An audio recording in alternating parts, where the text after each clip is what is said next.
Welcome to the Brute Strength Podcast, bringing you worldwide experts from all areas of health and fitness. We cover training, nutrition, coaching, and mindset. Welcome your host, strength and conditioning coach, 2012 and 2013 CrossFit Games champ, Michael Cazue. Mind, body, brute. Welcome back. This is Mike Cazue, and you're listening to the Brute Strength Podcast. This week's guest is Dr. Michelle Perro. Michelle is the author of What's Making Our Children Sick. She's a pediatrician in emergency medicine, a researcher, and an international lecturer. And what she's teaching revolves around how our food is toxic, what that's doing to our bodies, and our society as a whole. And we start the show off by talking about a life-threatening instance with her son that had her switch to a homeopathic approach. She has a traditional Western medicine education, and hence the pediatrics in emergency medicine. And she made a switch to homeopathy and what would usually be considered alternative medicine or integrative medicine. And she talks a lot about how she's blending the best of both worlds and why she chose to do that. We talk about why she believes our food is toxic, what we can do about it. We talk about gut health as it's related to ADHD, autism, emotional problems, and a number of other intestinal issues. We talk about the keto diet, vaccinations, and so much more. Michelle is someone that's up to something really, really powerful in the world. She's up against some great odds, some huge industries, and she's got a lot of wisdoms to share. I hope you enjoy this show. Before we get started, if you would, please head to iTunes, leave me a quick review, hit the subscribe button, share it with a friend. Enjoy. Michelle, thank you so much for joining me today. Glad to be here, Michael. Thank you. So obviously, I want to dive into nutrition and all of the really important work that you're doing. But before that, tell me about your ballroom dancing. I'm guessing you don't get a chance to talk about that a whole lot. How did you get into it, and what role does that play in your life right now? Wow, I do love ballroom dancing. Michael, so many things in life, I fell into it. There was no plan. I am not a dancer by training. I've always been in sports my whole life. And so what happened was I was on a cruise ship for a family reunion years ago, about 5 years ago. And lo and behold, they had ballroom dancing as one of the little things you do on the ship. And my husband said, no way. So I went down to this ship's ballroom solo player, and there are like 20 couples on this beautiful dance floor. And I said, oh gosh, I'm out of here. And I'm sneaking off the floor, and the teacher, this elegant gentleman looking like a penguin, comes up to me and said, oh, no, you will be my partner. And I was like, oh gosh, no, I can't dance. And he said, oh, sure, everybody can dance. So he did one ballroom lesson with us. And afterwards he said, you can dance. I said, I can? He said, oh, yes, you can. You follow very well. I got home on Sunday. Monday, I was enrolled in a ballroom drop-in class, and I've been studying and training ever since. And I'm doing one of my first competitions in the spring. Amazing. So there you have it. Amazing. Are you interested in anything else that people might find surprising? So the ballroom dance is always fun because, but the other things that I do when I'm not doing GMOs, which seem like that, consumes a significant part of my life. I'm very much into what I was discussing a bit is animal welfare. And I do a lot with animal habitat. Not surprising, but certainly one of my passions that I'm involved with. And I work a lot with trying to bring organic food into public schools, not exactly high on the fun bucket list. And I do maybe sound crazy. I do a lot of classes in posture. I am addicted to my posture class where we work on the body and alignment, and it relates to ballroom so well. So I've been having a lot of fun at this part of my life, and I'm 61 and achieving great levels of fitness at my age and adapting what I do. The ballroom dance, the fitness classes, and all the other passions I have work very well. So staying out there, staying active, And so I can do what I do well has been sort of my bottom line, literally for decades, and it keeps evolving. So teach me something about posture. Why is that so important to you? Oh, it's so important. So, the body, as you know, Michael, I need to tell you this, we're designed to move. This musculoskeletal system, our whole being is designed for locomotion, for movement.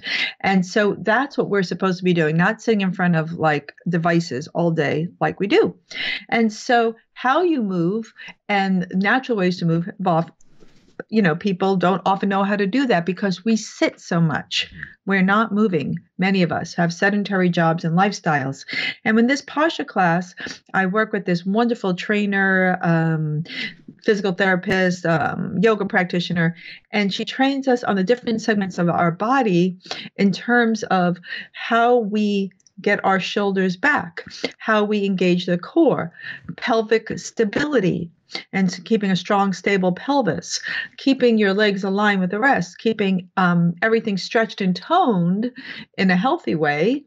And we go through all these exercises, and she focuses on different segments. We might do a class on pelvic stability, and we work it so that everything works well together. And she's so good at adjusting our exercises and routines for your own personal body. So we do that, and then we apply that to life, whether you're hiking, sitting, working, lifting weights, or whatever you're doing, you can apply these posture things. As you see, your audience of listeners can't see me rolling back my scapulas to get my chest up. This type of activity corresponds really well to dance, anything in terms of fitness, because my core is stable. When your core is stable, back injury goes way down. So I'm always working on this alignment, my sense of self, and not collapsing. The other beautiful thing is we learn to expand our chest and open from our sternum upwards. It improves lung function. You breathe better. So your lungs have room to expand. We're not all crunched in with our shoulders roll forward. We're back, chest expanded, lungs expanded, and everything's up and out. It's excellent. And I feel probably better now than I did 20 years ago. I know, there you go. The interesting thing I find about trying to change your posture is that it takes a really high level of self-awareness. So I've tried in the past to correct some like internal rotation of my shoulders, some rounding, and I just never remember. I never remember in the moment to pinch my shoulders back to keep my chest up. My best advice on that, having done this about for 2 years now, would be to get a roller, a foam roller. They cost about $20, and you can roll out your spine long ways, and you can do it horizontally and roll out your spine on the roller. For any listener where that's not possible, they can actually go up against the wall. Everybody has access to a wall, and they can sort of put their chest on the wall and try gently to get their shoulders back. So the scapula, which is that wing bone in the back of your bone, lies flat on the wall. And you can just bend your knees slightly. No knee injuries here, please. You can kind of put your back against the wall, slightly bend your knees. Don't super curve your spine, flattish spine, but not so flat you cannot get your hand behind your lower lumbar region. And you can practice getting those shoulders back. Once you do that, you can go up and down like a snow angel on the wall, getting those scapulas back. Many of us wing. I wing on one side where my bone in the back, the scapula, kind of comes forward like a little chicken wing. And I have to really work on getting that back. And I've been doing it for a long time now. Oh my God, twice a week, religious. And I'm able to do it now. But there's a lot of consciousness.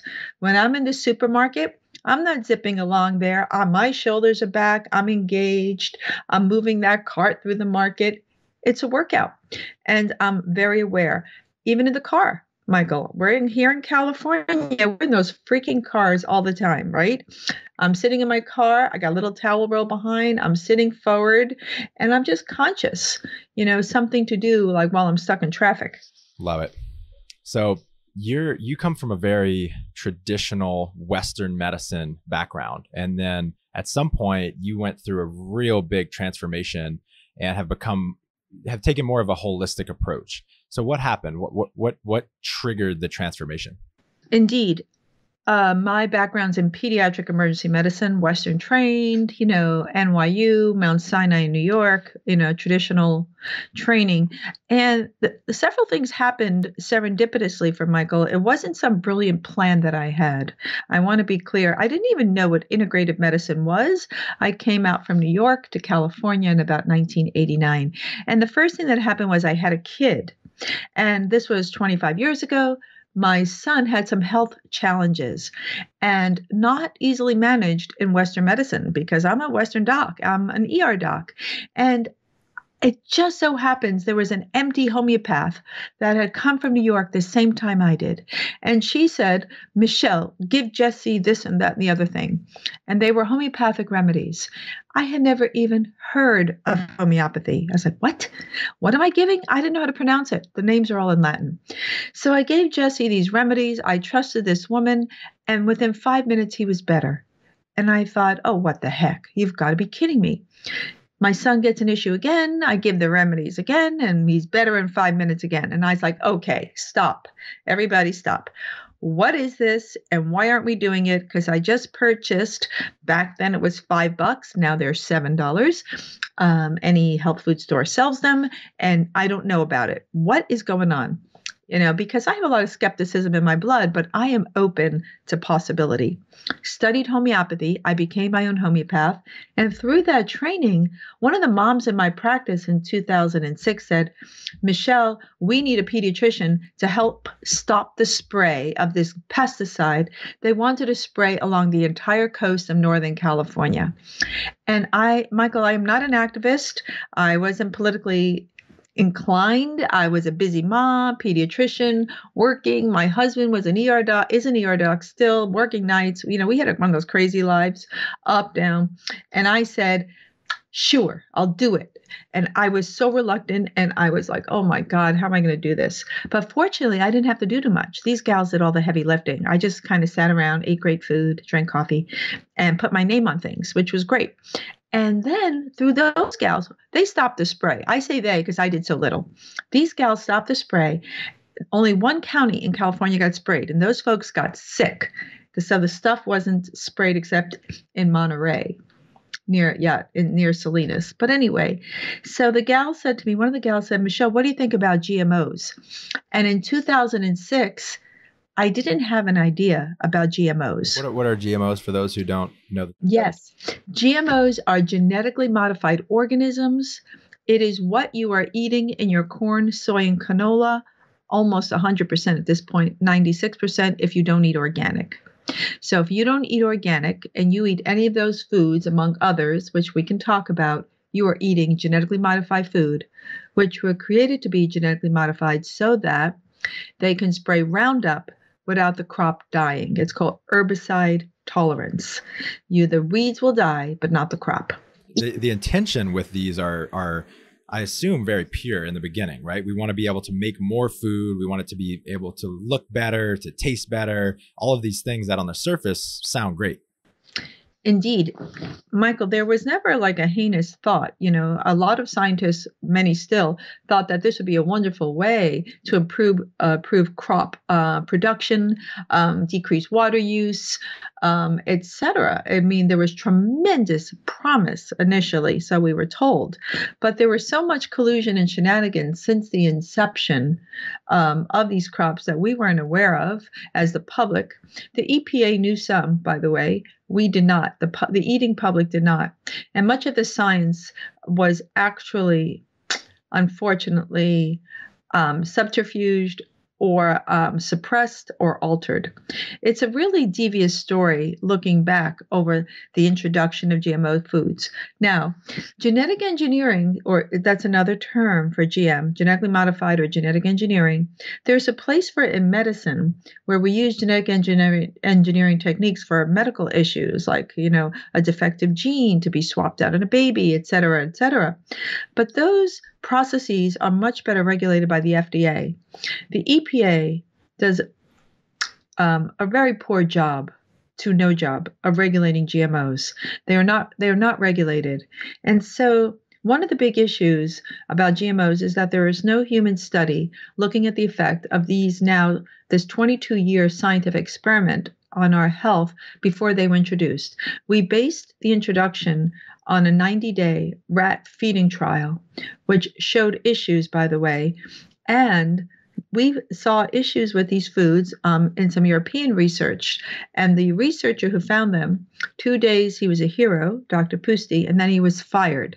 So there's been a tremendous amount of scientists being silenced for those who found issue with the genetic modification process.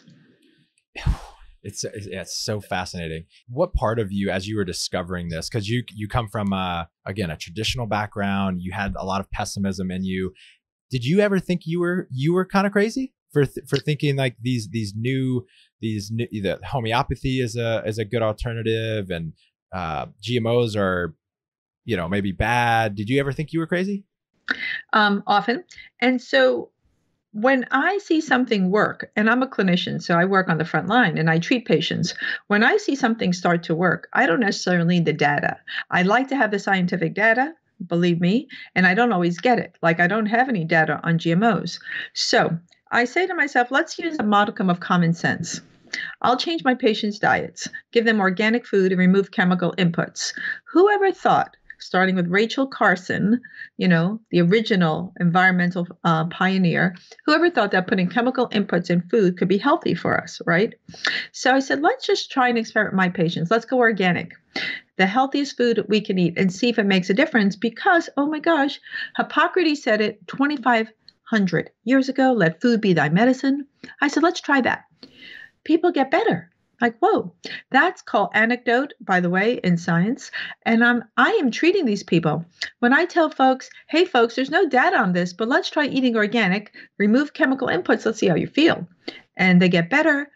I don't need, 200 lab rats to show me that that's a beneficial thing.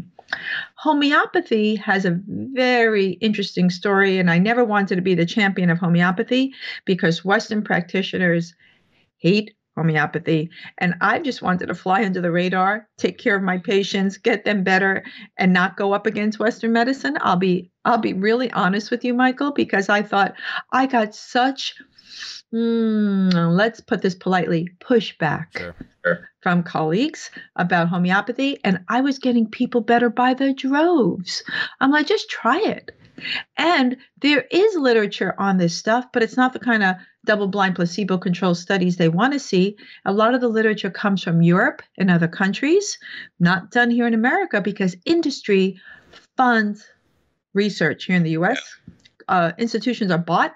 And so we can't get a lot of independent research, but I have some data, I have some studies, and I have thousands of clinical successes. I've treated thousands of patients since 2006 using homeopathy and other tools, herbs, supplements, etc., and dietary change, a cornerstone of my practice, with tremendous clinical success. And how can I argue with that?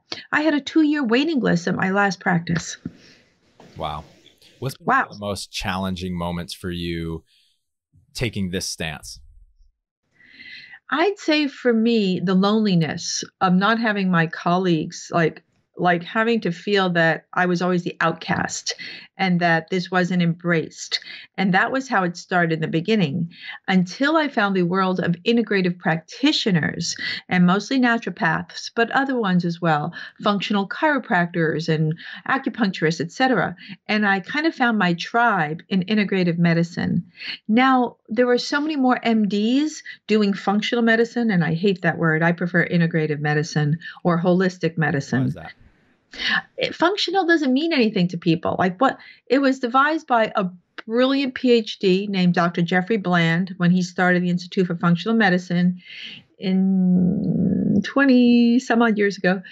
And it doesn't mean anything. If I tell you, Michael, integrative medicine, like, oh, I integrate Western and holistic. I prefer that term to alternative, which is, I don't use alternatives to Western. I blend the best of Western and the best of complementary.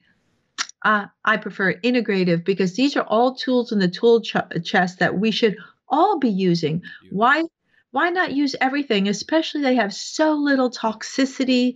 The cost is quite good. People get better. Beautiful.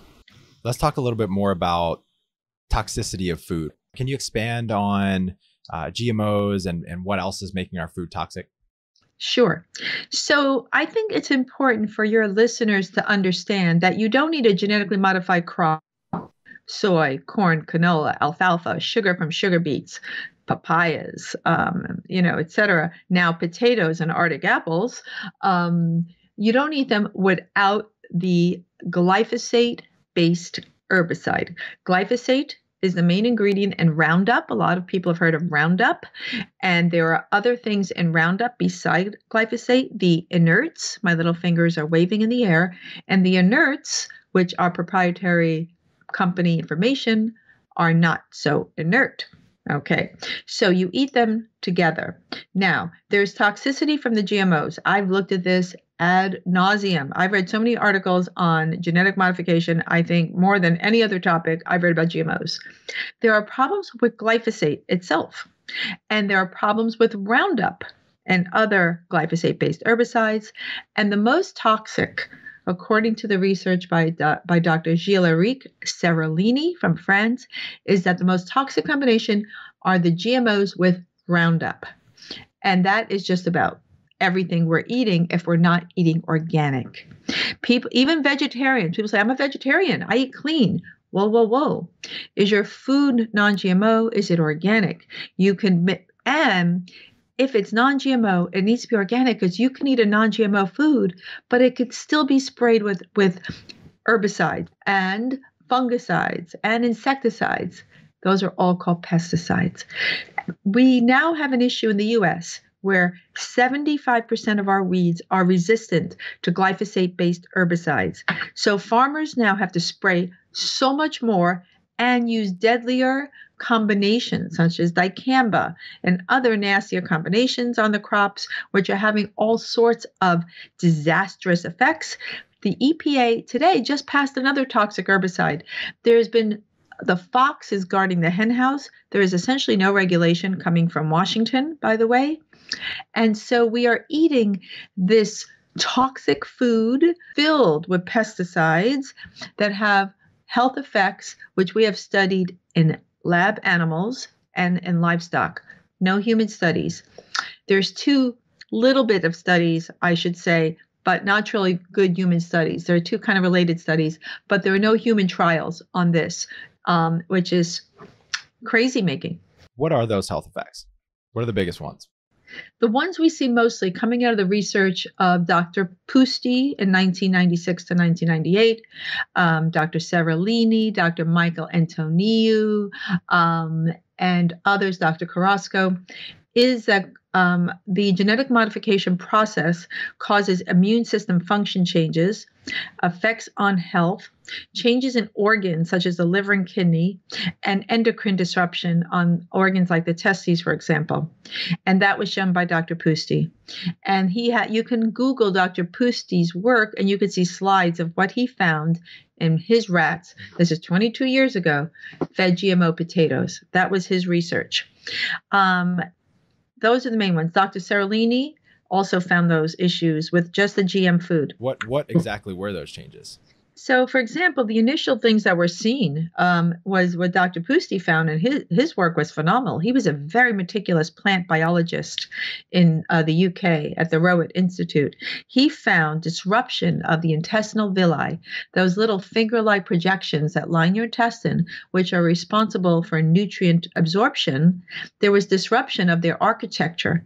And when I first saw that slide in 2006, that's where I had my aha moment. Could that disruption be linked to the chronic gut issues I'm seeing in kids, and which is what I went into the book with my colleague called leaky gut or intestinal permeability. And there were immune system cell infiltration at the base of these villi, that there was an increased immune response. In addition, Dr. Pusti found increased cell growth in the stomach lining of the rats, which is called hyperplasia, which is a precursor to dysplasia, which is a precursor to cancer. That was what the first findings were. We knew that 22 years ago. And based on his research, the GMO food should have never been allowed in, and it should have been halted based on that But what happened to our pod is very interesting, Michael, because a call came out of Missouri to Bill Clinton, to Tony Blair, to the Rowan Institute, and our pod was fired. And all his research, 35 years of work, was confiscated immediately. And he was shunned. It was shocking. At first, he was a hero, and the BBC had him on as a hero. Our pod went on to have a heart attack, recovered, and then told his story in a movie called Scientist Under Attack, along with another researcher who also was vilified and vindicated from UC Berkeley, named Dr. Ignacio Chapela. There have been scientists speaking out. You don't hear about them because their work is shut down quickly and they're vilified or ostracized, etc. If my understanding is correct, in science, it's hard to be 100% certain about things, right? What is the probability, in your opinion, that, or in your experience, that these pesticides, Roundup in particular, are leading to severe gut issues in the population? I would say, in my mind, the Roundup, even without the GMO issue, just Roundup alone, I'd say 100%. Glyphosate has significant toxicity. There's something in Roundup called surfactants, POEA it's called, and these are detergents. And so what they do is they break down cell membranes so that the glyphosate can get into the cell and do more damage than without them. So these pesticides are designed to be toxic and kill. That's what they're designed to do. We are not immune. So when they first rolled out glyphosate's been around since the 70s, by the way. It's not a new drug. It was actually discovered in 1950, and then it was rolled out as an herbicide in the 70s. Glyphosate, for example, inhibits a pathway that we don't have, but our gut microbiome, the microbes in our gut do, and it's called the shikimate pathway. And this pathway is responsible for the production of certain amino acids that you need to make neurotransmitters. Those are the chemicals that run your brain. And so we know that our gut microbiome is affected, those germs in your gut. The cutting edge of Western medicine, of all medicine right now, is microbiome research. I've been very focused on in my own patients, on teaching, on prescribing, on how to maintain a healthy gut microbiome, because it's key for immune system function. And we know from animal studies, no human, although human studies are coming, I'm working with somebody, that the gut microbiome in livestock is affected by glyphosate. We've got that research out of Germany, out of Europe, and I know what those studies are, and the studies are pretty shocking. So you already alluded to the fact that you're seeing gut issues in your patients, and so I'm assuming you're tracking the trend, and there's more Roundup use over the last however many 30 years, and you're seeing a trend in gut issues. Exactly what are you seeing in your patients? What I'm seeing, if you just hone in on the gut, because in integrative medicine, we focus on the gut. It all begins at the gut. If your gut's not healthy, the whole thing goes down the poop chute, pun intended. That's where it starts. So what I'm seeing in both children and adults, I took care of both. In both children and adults, I'm seeing severe rise in food allergies, both the severe kind and the low-grade intolerances. 1 in 13 kids now has a severe food allergy, the life-threatening kind, anaphylaxis, EpiPens that can't breathe. A lot of people know about those. And everyone in the U.S. is aware of low-grade ones. Everybody's heard of gluten sensitivity now, right? You go to any supermarket, there's a whole section for gluten-free products. This is a U.S. phenomenon, and it's definitely linked to underlying gut pathology. We're all not crazy with the gluten thing. I have a question about that. The gluten one in particular. Well, I guess all of them. Is there any part of the rise in these symptoms and illnesses? Is any part of it just due to more media coverage around them, and so people are looking for them, and doctors are more attuned to diagnosing them, or is it literally people are just getting sicker? I would say it's bifold. I think number one, people are getting sicker. Yeah. 1 out of 2 kids has a chronic disease. Be clear. one. Two, there is more attention to it, and doctors are becoming more aware to look for it. What in our Western literature, we don't talk about intestinal permeability and leaky gut, even though it's been written about for decades. I was never taught about it until I became an integrative practitioner on my own, teaching myself about these things. I literally trained myself to become a naturopathic doctor, is what I had to do, or a functional doctor. So more people, so in, let's say, in my previous practice, I saw complex chronically ill kids. Of that group of kids, 95% had evidence of leaky gut, intestinal permeability. And because Western doctors aren't looking for it, they're not aware that their patients have it. There are subtle signs and symptoms which are being suppressed with pharmaceuticals, both in children and in adults. The typical childhood things you might see are chronic tummy aches, constipation, reflux, gassy tummy, smelly poop. They're common things, right? Those are all abnormal. I see it all the time. I work urgent care. I see those issues all the time. Adults, it looks a little different. Adults may have more like acid reflux, IBS, which is called irritable bowel syndrome, alternating diarrhea and constipation. The number one drug selling in the US is something called Prilosec, used for acid reflux. So Americans are the number one drug. Well, Vicodin is up there too. But so adults are suffering from gut issues as well. These gut issues, your organs are not isolated little pockets of organs. They all talk to each other in a system, systems biology. They talk to your brain. They talk to your liver. They talk to your kidney. They're all communicating through extensive neural networks. So when your brain is inflamed, your gut rather, it can cause secondary inflammation of your brain. And you just don't feel well. And adults don't feel well, and they have these bloated tummies, abnormal stools, and then they suppress their symptoms with pharmaceuticals. And this is a disaster.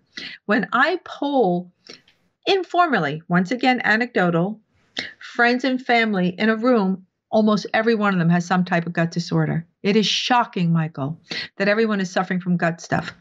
Kids en masse are prescribed something called Miralax. It's a drug for constipation. I cannot begin to tell you how many kids I see come into the office in the urgent care with chronic constipation, about a third of kids now. Now, could you say it's their diet? I know, it's shocking. Is it their diet? They're not eating enough fiber, drinking water? Sure, but they're all eating GMOs. How many children are eating an all organic diet? Think about it. It's expensive, and you don't hear anything about this from your pediatrician. Nothing in the newspapers. You can't blame families. You can't blame individuals. We are not being told. We are being withheld information. You have to have a PhD to figure out how to feed your family now. This is crazy making. And you don't want to get me started on school lunch, public school lunch. Many children in California get free and reduced lunch. Many of them get 3 meals a day from public school, 5 days a week. When you look and see what they're eating for lunch, breakfast, and occasionally dinner, they stay after school. It is a series of processed food, nothing natural, wrapped in plastic, and then those plastic wrapped food edible like substances are heated with the plastic dripping into the food. So what's the first thing that someone can start doing to move the needle here? And I want to be sensitive to a lot of people. You know, I'm thinking about the town that I grew up in southern Louisiana. We've got 2 very small grocery stores. There might be I think there's a small organic section in one of them, but the one that's right by my house, I don't know if they have any organic food. Where can people start? Okay, this is what I tell folks to do, because I'm practical, right? I work with people, and my goal is not to bankrupt families. What have I done? And my goal is not to overwhelm families. You know, if I overwhelm you, in truth, Michael, from the heart, what have I done? If you go out of my office and say, oh my God, fear paralyzes. So if I induce fear, you know, oh my God, I can't eat anything, I have not done anything worthwhile. So that's the first step. I'd say to folks, okay, number one, can you get rid of the processed foods? Can you cook more? Even if it's not organic, can you go more to fruits and vegetables and less processed foods? If a food can sit on a shelf for 2 years, It's probably not so good for you. Lots of preservatives in there. So if you can start cooking more, and when I say can you is just not mom. You means dad, you mean single folk, you mean kids. Kids can cook. Oh, yeah. Kids are not helpless. They can whip around a phone app at 18 months of life. So these kids can get in a kitchen when they're old enough, when they're not there to cut their fingers off with knives. They can get in there and help dad and mom do the cooking.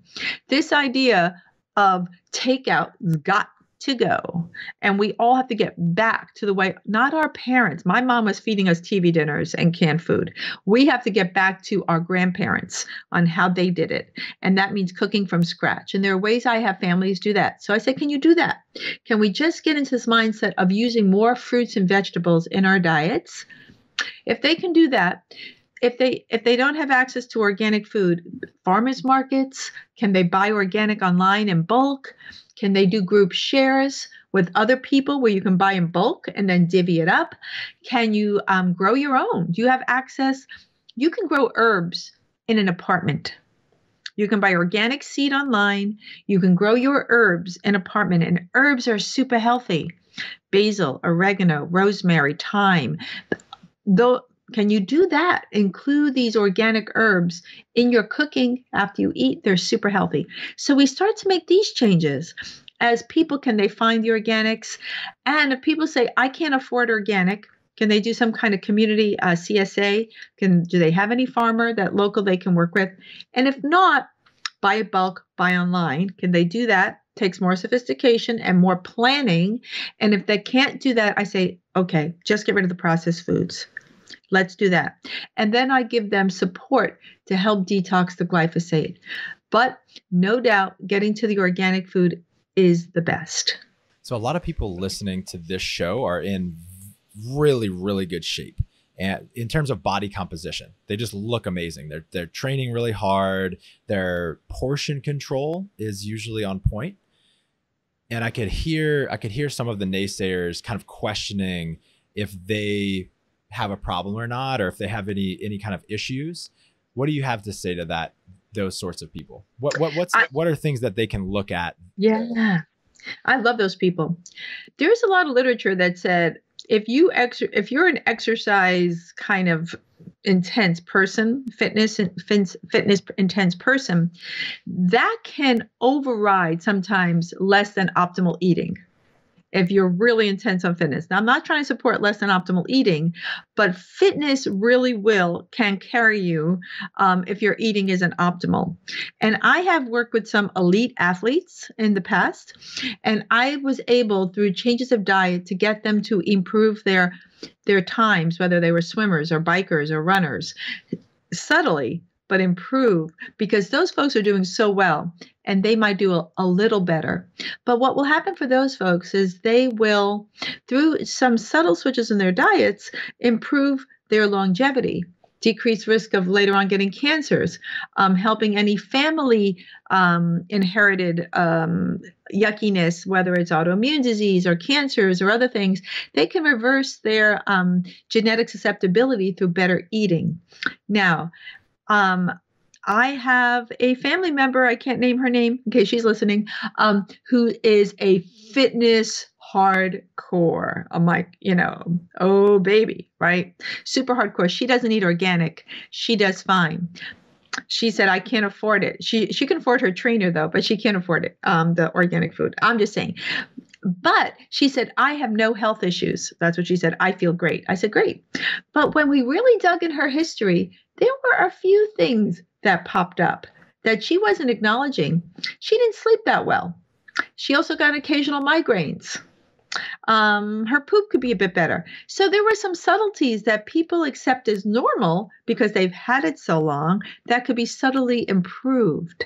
So, I like to really dig in there with those athletes to say, or fitness, minded folk, and say, let's really dig in and see, if there's anything we could clean up, or maybe we just improve your overall sense of well-being, or we improve your future via whatever funky genetics you may be carrying along the way.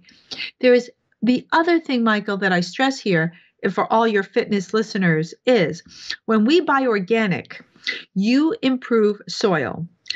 Improved regenerative soil improves carbon sequestration. You improve carbon sequestration, you are helping climate change. Organic is better for the environment and for soil and for air. I was just in the Midwest as they were combining those glyphosate GMO crops. The air was black. Every farmer was hacking a lung. It was so awful that I couldn't even breathe watching these combines. And the one organic farmer I was staying with, his farm combining was so different, so less toxic, white dust. It wasn't even comparable. There's something called farmer's lung. And farmers have a high rate of non-Hodgkin's lymphoma, by the way, who use GMO crops and their associated pesticides. So we are doing something for the climate when you also buy organic. You are supporting sustainability. So that's where we all have to invest. I have a really interesting question in here from someone on Instagram. It's at Fern1. She asked about gut issues related to ADHD. And I've heard this question come up so many times, and I've thought it myself. What percentage of kids with ADHD today do you think really need amphetamines, Adderall, Ritalin, et cetera? And how many just need to change their diets? So I don't like amphetamines for any kid with ADHD. I would say we try a holistic approach first to improve their brain function. And what I would do is I'd say, anecdotally, I'd say 70% of them have gut issues. It's super high. I took care of ADHD patients, and very few did not have gut issues. The most common thing I see are low-grade intolerances to gluten and dairy. They have chronic low-grade inflammation in their gut to gluten and dairy. Then that's what children like to eat. Adults as well.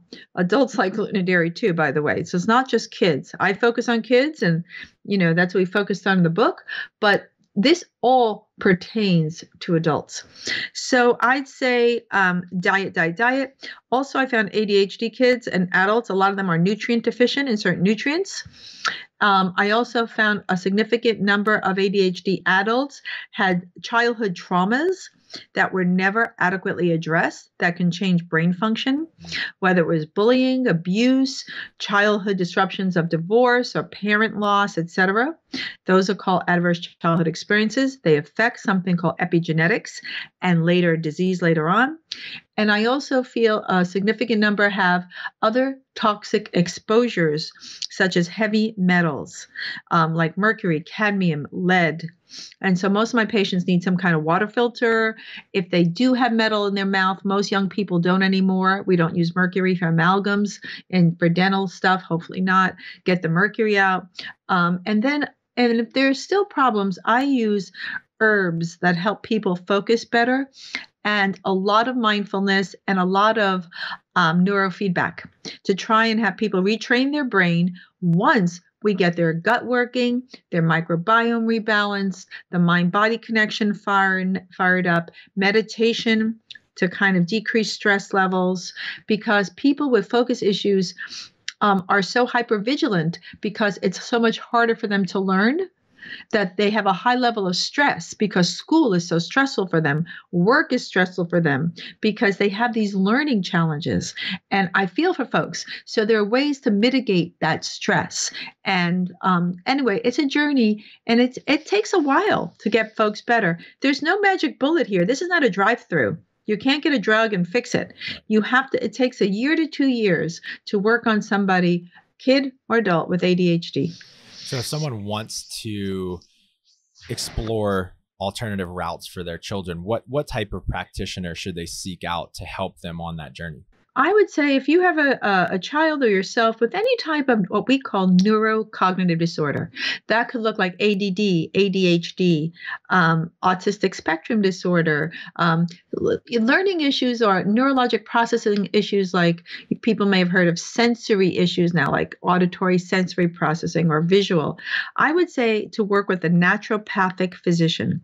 Those are called NDs. They are holistically trained. If they don't have access, can they find a functional medicine doc, MD, or integrative physician? If they don't find that, Can they find a functional chiropractor? Can they find a Chinese medicine practitioner? And in kids, I don't like acupuncture because kids have needle thing. I use acupressure. Or perhaps can they find a holistic nutritionist? Holistic nutritionists really are also often well versed in changing people's diets, doing some testing, offering some supplements. So there are many routes depending on where people live, what they have access to, and what they can afford. It seems like a growing number of people are kind of bashing the American medical industry. And you talked a little bit about how your approach is not taking a stance against them, but integrating the best of all of these different fields.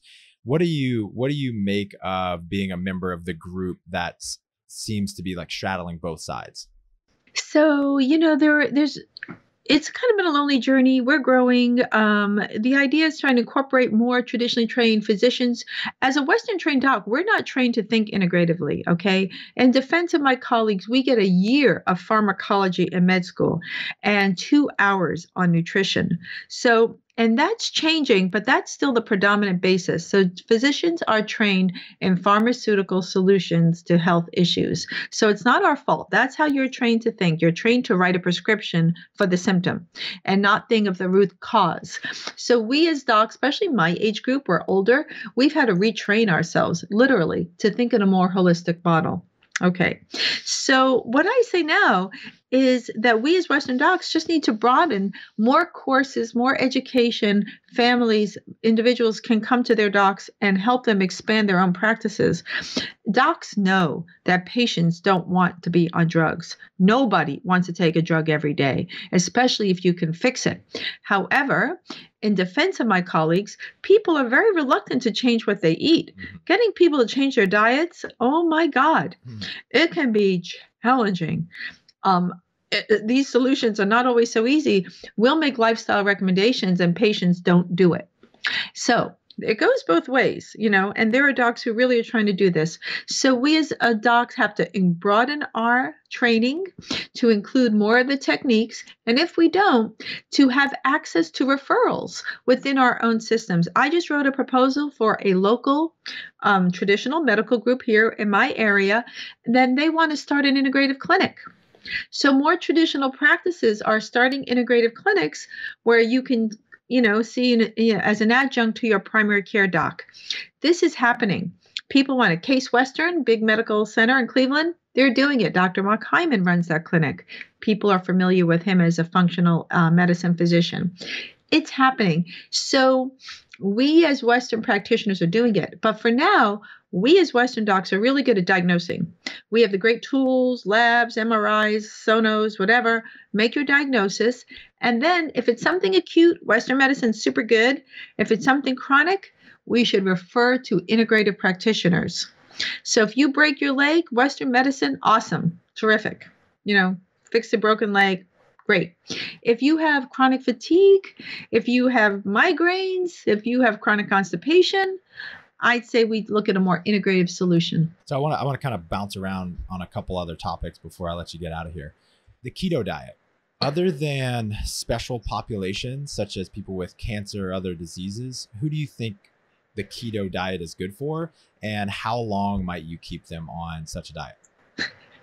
Boy, my colleagues and I, we talk about keto all the time. I eat keto. I've been on it for nearing 3 months. I love keto eating.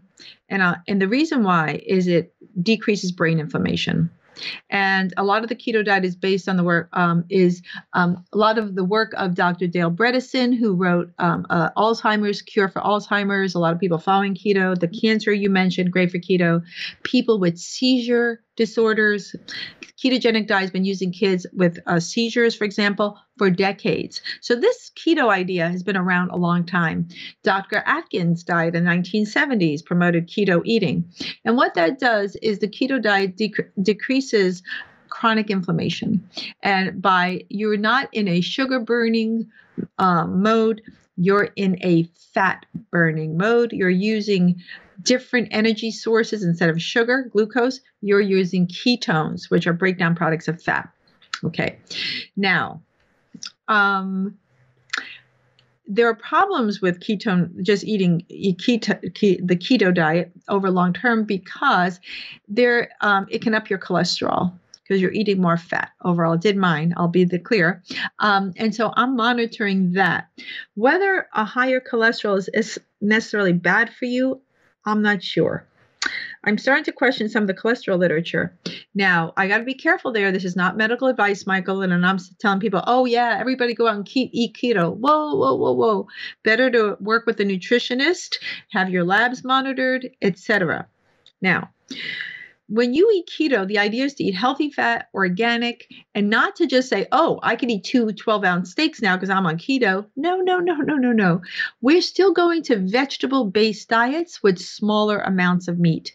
I still want to see people eating mostly plant-based, and they could have their fat in their healthy, free-range organic meat, but not as much, and cutting out the sugars, the carbs. I've seen keto work for autism, cancer, autoimmune disease, people with early dementia, memory loss, forgetfulness. People that have early signs of dementia make me very concerned. We're seeing a huge number of young adults, 40s and 50s with this. And so then I start to switch them. I believe after about 3 months, based on my reading, that people should start introducing some carbs in the form of legumes back in their diet. Beans, lentils, because those are really healthy sources of protein, some carbs, and nutrients and fiber. And they need to have their cholesterol monitored. But I feel so great on keto, I will begin to modify mine after a few months and bring in my legumes. So that's what I'm going to do personally. These are individualized. Holistic medicine is individualized medicine. Everyone is different and requires a different approach. So I use keto. I think keto is very hard for children. I tend to do more paleo with kids, and I refer moms and dads to a book called Practical Paleo with a book, which is a diet book, super great book, that helps them, navigate some of these, how to switch people's diets. What might be the benefits for someone like me on a keto diet? I'm 28 years old.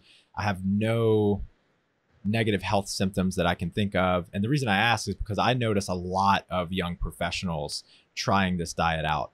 So yeah, what might be the benefits and or risks of a keto diet for me? You might see improved brain function. You might think you feel great. You go keto and you feel better. And like, wow, my brain is clearer, or I'm sharper, or I'm not as hungry as often.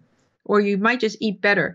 I find that when I'm on keto, I eat better because I'm not eating any, even though I eat organic corn chips and salsa, one of my favorite.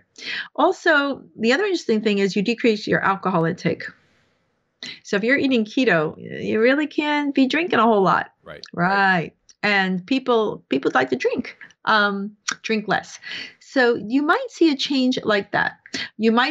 As an athlete, you might feel overall better in your musculoskeletal and your joints. As a dancer, I do. My joints feel much better. I feel more limber. I think chronic inflammation for me has gone down. I'm just moving better. Now, also, when we do keto, some of us will lose weight. I did. So it can be weight loss as well, and there's ways to do that. So it's something to try. As a long-term alternative, do I think it's the healthiest diet? I think we should incorporate some carbs in our diet. And my favorites, as what I mentioned, are beans and legumes and lentils, and getting more of those in your diet. They're super healthy. And I often like those in place of a lot of meat, eating more garbanzo beans and et cetera, as long as they're organic. And so I would say it might improve your athletic performance. It might improve your brain performance subtly. You could see how you feel. If you I would say give it about 2 weeks. The first 3 days when you switch from your regular diet to keto, many people experience keto flu. You get headachy as your brain is switching from glucose metabolism to ketosis. I have found that any sugar cravings have gone away on keto for me. And I did have sugar cravings Oh yeah. And I was craving that chips and salsa boy with a glass of red wine. That was like my, hey, it's 6 o'clock at night. I'm cooking. Time for a glass of wine and some chips and salsa. And it's party time. Right. That went away. So you see that, but everyone's unique. I know a lot of people who want to get rid of their sugar addictions. They still crave sugar, even though they didn't eat a lot of sugar, they were still craving it. Sure. And it can remove sugar cravings. So let's say I try it. It doesn't have much effect on me now. I don't feel much of a difference. Because I kind of think about it like the biggest risk of eating more carbohydrates, based on what you just said, sounds like chronic inflammation. What if I just wait until I'm 50, 60, 70 years old to start eating a keto diet? What's the risk of eating different ways long term?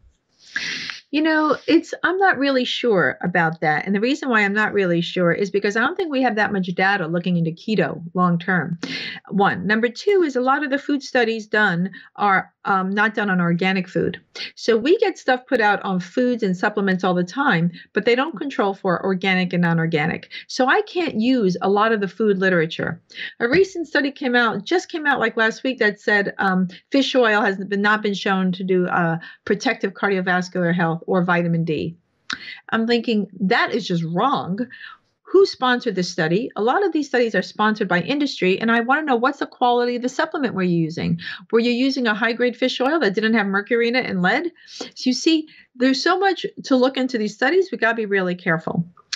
However, I think if you feel good on your present diet, I don't see a reason to necessarily switch. As an athlete, most athletes are not like, I don't know if I should say that. Eating less processed food in general is better for everyone. Eating less takeout is better for everyone. Consuming less alcohol, better for everyone, no doubt, especially long-term effects on your liver.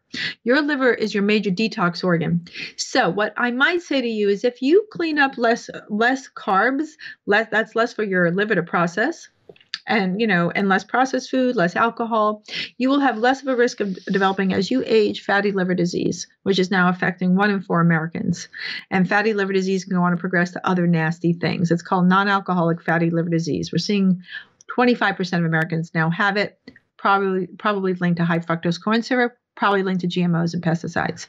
And people don't know it. So I say eat as clean as you can. We don't need tons of carbs in our diet. Athletes have different nutritional requirements than non-athletes. You need more carbs in your diets, no doubt. So keto may not necessarily be ideal for athletes, especially long-distance athletes, long-distance swimmers, runners, bikers. It may not be ideal. So I think that's where I might draw the line. If you are a long-distance athlete, like a biker, you probably need more carbs so you can, so your liver has carb stores when you're on a long run. So I think if you are a serious athlete and you are concerned about your diet, if you can even get 1 or 2 visits in with some type of holistic nutritionist, so worth it. Mm-hmm. So if you can swing that financially, if you can find to work with someone, if you can go in with a friend who's also a biker, swimmer, runner, there are different nutritional needs depending on your athletic performance in general. So we got to be careful there. One size does not fit all. So we've talked about GMOs. We've got global warming. I've got another comment from this lady named Renee, and she wants to talk about vaccines. That might be the most controversial one. That's a deal breaker, Michael. I give GMO talks all over the world, and people say, well, the GMOs are interesting. What about vaccines? I don't talk about vaccines so much because, number one, I'm not a primary care doc. They're the ones who do the vaccines.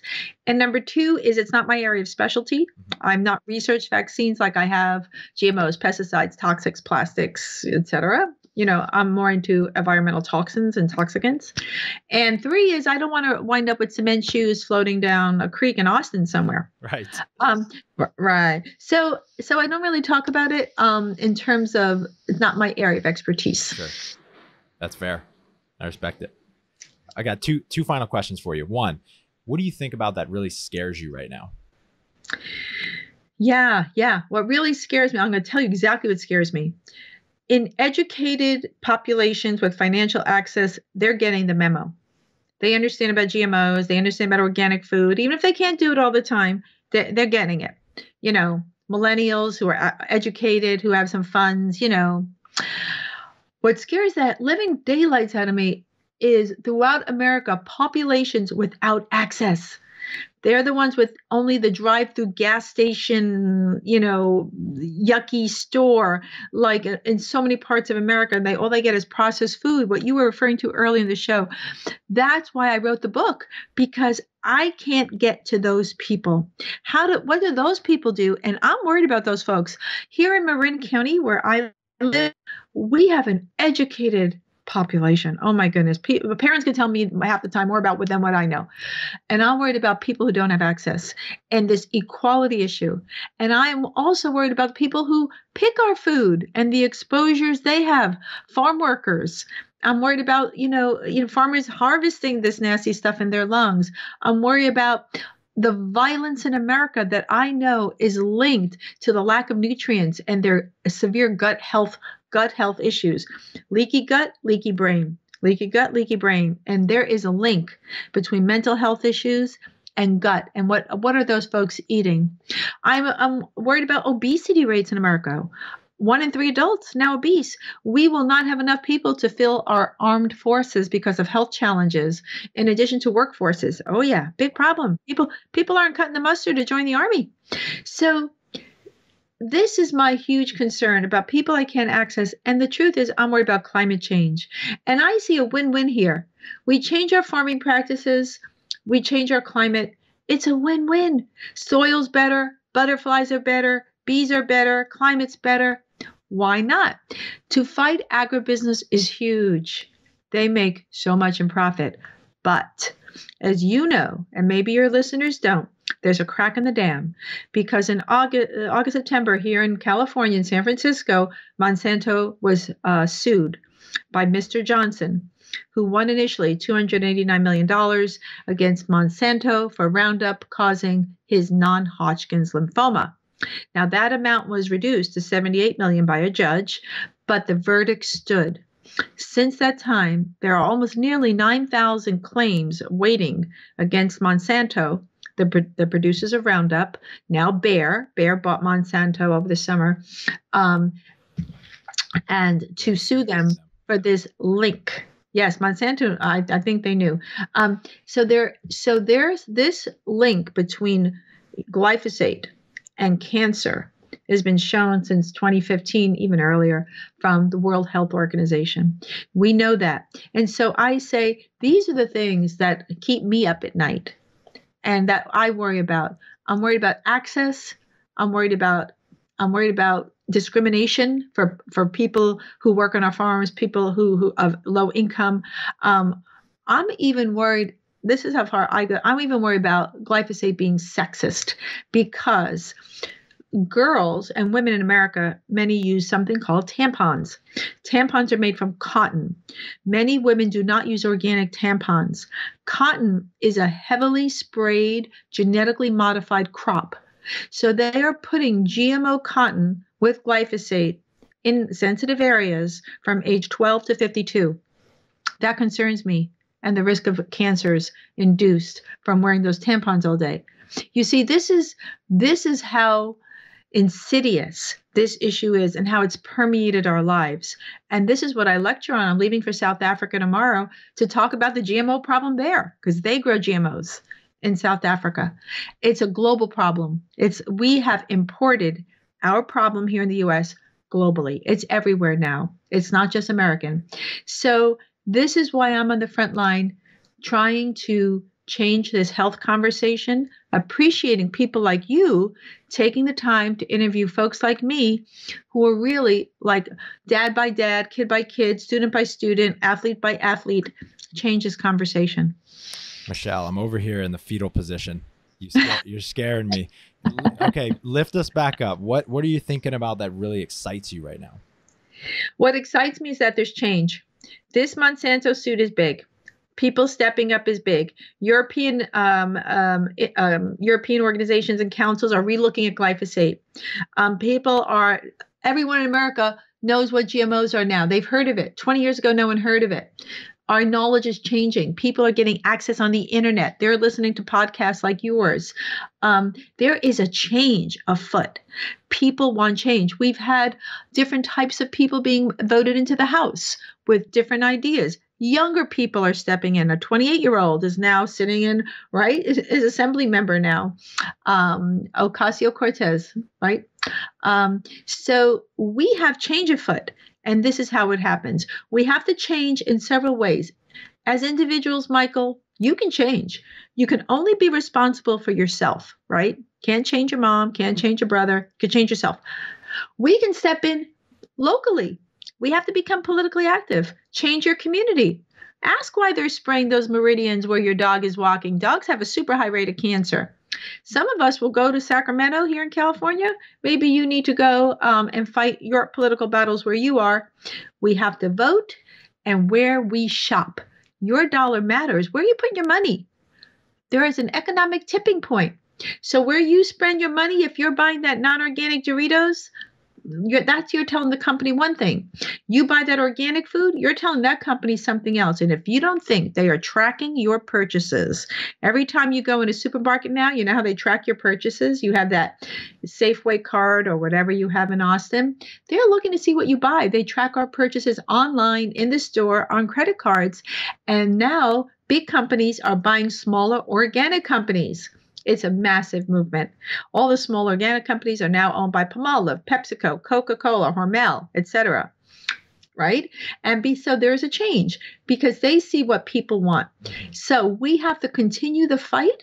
We have to stay positive. I don't get depressed. I get active. You know, parents cry in my office. Boo-hoo, wipe up the tissue with the tears, do all that, and then let's get angry. Let's fix it by being proactive. And back in the day, I took so much heat. Oh, Michelle, organic, gluten-free, ha, big joke. Now they're coming to me like, Michelle, what are you doing on that keto diet? Where should we buy our organic? People are starting to, I got made fun of for years, right? Oh, well, ha. It's all good. Thick skin, Michael. I'm showing you my thick skin. But now people are saying, well, wait a second. Michelle's looking pretty good on keto, doesn't have brain fog like the rest of us. What are you doing? Okay, so this is how we do it. And we just keep talking to each other. And instead of making, he's organic, he's keto, he's gluten-free. Oh, no. That's the cool thing. So you make being organic not some culty thing. That's the cool thing. And that's where we have to shift the thinking. It's not cultist, elitist, hippie. Forget that. It's cool. It's edgy. It's modern. It's urban. It's rural. We shift the thinking. Michelle, you're awesome. You have anything else to leave these guys with before we get out of here? None other than I love what you're doing. I love that your viewership is active. They're physical. They're taking control of their health. You know, everyone needs to take control of their own health, and then we get guidance from practitioners, but we are control of ourselves. So your audience is on it. And I hope there are some tidbits in here they can use. You know, there might be most information they can't, some they can, but they just have to keep learning. So we are students of this movement, all of us, all the time. So thank you for your contribution. I appreciate you so much, Michelle. Where can people find out more about everything that you're up to, your books, etc.? So what they can find is they can, the book is on Amazon, that's fine, but I have a website called gmoscience.org, and I'm the executive director, and we are a science-based website showing people the effects of GMOs, pesticides on health. It's only about health. We publish new material about twice a month. We're all nonprofit, no solicitations, no ads, nothing like that. And that's one way they can find me. I also work, I'm a supervisor at Gordon Medical, which Gordon Medical Associates, they're a medical practice where they take care of complex chronically ill people in Northern California. But I'm presently on a book tour, so I'm not seeing patients right now, although I see some.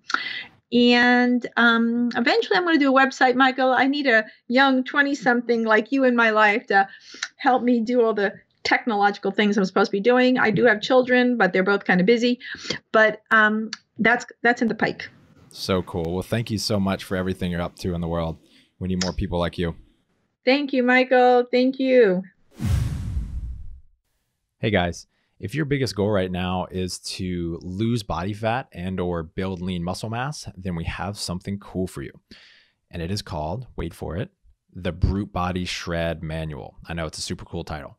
So this is a short ebook that includes 27 different tips on building lean muscle mass and losing body fat. It includes a 6-week pull-up progression, some different programming for building lean muscle.